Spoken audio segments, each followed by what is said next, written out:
Baiklah, mari kita kembali kepada pembahasan utama. Apa sih teori pembelajaran kognitivisme itu? Teori kognitivisme muncul sebagai respon terhadap teori behaviorisme yang lebih menekankan pada pengamatan perilaku eksternal. Kognitivisme menganggap bahwa proses mental internal seperti perhatian, memori, persepsi, dan pemahaman sangat berperan dalam belajar. Teori ini memandang bahwa pembelajaran adalah proses pengolahan informasi, di mana individu akan mengorganisasi, menyimpan, dan memproses informasi. Beberapa tokoh utama dalam pengembangan teori ini adalah Jean Piaget, yang mengembangkan teori tentang tahap perkembangan kognitif anak, dan Jerome Bruner, yang memperkenalkan pendekatan pembelajaran berbasis penemuan, atau yang biasa disebut sebagai discovery learning. Tokoh lain yang juga berpengaruh adalah Lev Vygotsky, yang mengemukakan konsep zona perkembangan proksimal yang berfokus pada interaksi sosial dan dukungan dalam proses pembelajaran. Selanjutnya adalah prinsip dalam teori pembelajaran kognitivisme. Di sini saya sudah membagi menjadi 3, yakni proses mental internal, skema kognitif, dan pemecahan masalah. Yang pertama, proses mental internal. Teori kognitivisme memandang bahwa pembelajaran tidak hanya sebatas pengamatan perilaku, tetapi juga melibatkan proses mental internal, seperti pemahaman, pengingat, dan pemecahan masalah. Individu memproses informasi secara aktif untuk membangun pengetahuan. Selanjutnya adalah skema kognitif. Individu membangun dan mengorganisasi informasi dalam skema atau struktur mental yang memungkinkan mereka untuk menghubungkan informasi baru dengan pengetahuan yang sudah ada. Skema ini berkembang seiring pengalaman dan pembelajaran. Dan yang terakhir adalah pemecahan masalah. Pembelajaran kognitivisme juga berfokus pada kemampuan individu untuk memecahkan masalah dengan menggunakan pengetahuan dan keterampilan yang telah mereka bangun. Hal ini melibatkan penerapan pengetahuan dalam konteks yang baru atau dalam situasi yang kompleks. Selanjutnya adalah konsep inti dalam teori kognitivisme. Di sini juga saya sudah membagi menjadi 3, yakni skema dan asimilasi, akomodasi, dan juga zona perkembangan proksimal. Yang pertama adalah skema dan asimilasi, yakni proses di mana informasi baru diintegrasikan ke dalam struktur pengetahuan yang sudah ada. Asimilasi memungkinkan pengetahuan baru untuk diterima tanpa perubahan besar pada struktur kognitif yang ada. Selanjutnya adalah akomodasi, yakni ketika informasi baru itu tidak sesuai dengan struktur pengetahuan yang sudah ada. Individu perlu mengubah skema dalam struktur untuk pengetahuan mereka dan menyesuaikan dengan informasi yang baru. Dan yang terakhir adalah zona perkembangan proksimal. Ini adalah suatu konsep yang diperkenalkan oleh Lev Vygotsky yang menggambarkan jarak antara kemampuan yang dapat dilakukan secara mandiri oleh seorang individu dan kemampuan yang dapat dicapai dengan bantuan orang lain, misalnya guru atau teman sebaya. Zona perkembangan proksimal menekankan akan pentingnya dukungan atau scaffolding dalam proses pembelajaran. Selanjutnya adalah penerapan dalam pembelajaran. Bagaimana sih teori ini dapat diterapkan dalam proses pembelajaran? Teori kognitivisme dapat diterapkan dalam pendidikan dengan menekankan pada proses pengolahan informasi yang lebih dalam. Hal ini melibatkan kegiatan di mana siswa tidak hanya menghafal informasi, tetapi juga menghubungkannya, memahami konsep secara mendalam, dan mampu memecahkan masalah menggunakan pengetahuan yang ada.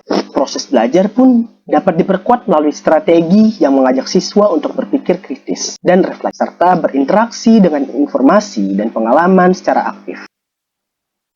Dan selanjutnya adalah contoh bagaimanakah penerapan dalam pembelajaran teori kognitivisme ini dilakukan. Yang pertama adalah menggunakan peta konsep atau mind mapping, yakni menggunakan peta konsep untuk membantu siswa dalam mengorganisasi dan menghubungkan informasi baru dengan pengetahuan yang sudah ada. Hal ini memperkuat pemahaman dan juga memudahkan siswa dalam melihat hubungan antara berbagai konsep. Selanjutnya adalah menggunakan diskusi kelompok. Diskusi antara siswa dapat mendorong pemikiran kritis dan pemecahan masalah secara bersama-sama. Dalam diskusi kelompok, siswa dapat saling bertukar ide, memperluas pemahaman, dan juga menguji pengetahuan mereka. Dan selanjutnya adalah pengajaran berbasis masalah, atau yang biasa disebut sebagai problem-based learning, yakni adalah pembelajaran yang berfokus pada pemecahan masalah nyata yang memungkinkan siswa untuk mengaplikasikan pengetahuan mereka dalam konteks yang lebih nyata dan relevan, serta mengembangkan keterampilan berpikir kritis dan juga kreatif.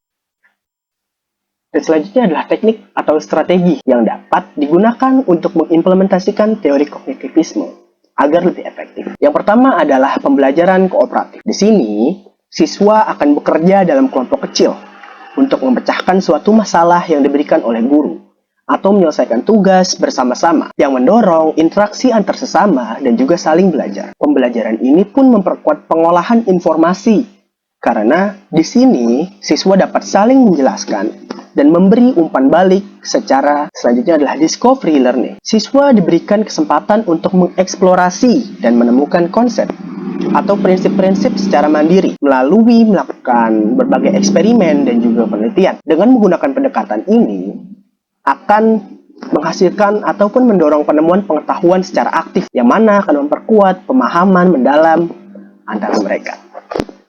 Dan yang terakhir adalah metakognisi, yakni mengajarkan siswa untuk menyadari cara mereka berpikir dan belajar. Ini pun termasuk kemampuan untuk merencanakan, memantau, dan mengevaluasi proses belajar mereka sendiri, serta mengenali area yang perlu diperbaiki.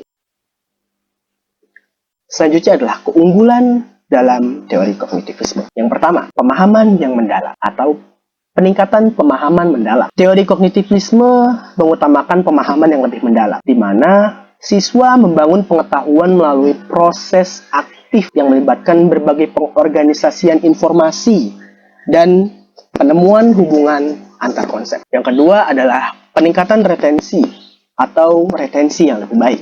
Kenapa? Karena siswa tidak hanya menghafal informasi, tetapi juga mengolah dan juga menghubungkannya dengan pengetahuan yang sudah ada. Mereka cenderung lebih mampu mengingat dan menerapkan pengetahuan dalam berbagai situasi yang baru. Selanjutnya adalah fleksibilitas dan universalitas. Teori kognitivisme dapat diterapkan dalam berbagai bidang pendidikan dan juga situasi. Teori ini bisa digunakan dalam pembelajaran yang menggunakan teori maupun keterampilan praktis, baik di bidang sains, seni, atau ilmu sosial. Selanjutnya adalah kelemahan dari teori kognitivisme. Yang pertama, tantangan dalam penerapan. Implementasi kognitivisme membutuhkan lebih banyak waktu dan juga sumber daya untuk mengarahkan siswa kepada proses berpikir yang lebih mendalam, yang mungkin tidak selalu tersedia di semua konteks pendidikan. Dan selanjutnya adalah kesulitan dalam mengukur proses mental. Evaluasi dalam kognitivisme bisa menjadi lebih kompleks karena melibatkan berbagai proses internal yang sulit untuk diukur secara langsung. Mengukur pemahaman dan juga perkembangan kognitif sering kali membutuhkan alat asesmen yang lebih komprehensif. Seperti contohnya tes keterampilan berpikir atau pengamatan terhadap interaksi antara siswa. Yang terakhir adalah kesimpulan. Ringkasan penerapan teori kognitivisme. Teori kognitivisme mengajarkan bahwa pembelajaran adalah proses aktif yang melibatkan pengolahan informasi, membangun pengetahuan, dan memecahkan berbagai masalah dengan menekankan kepada pembelajaran yang lebih mendalam.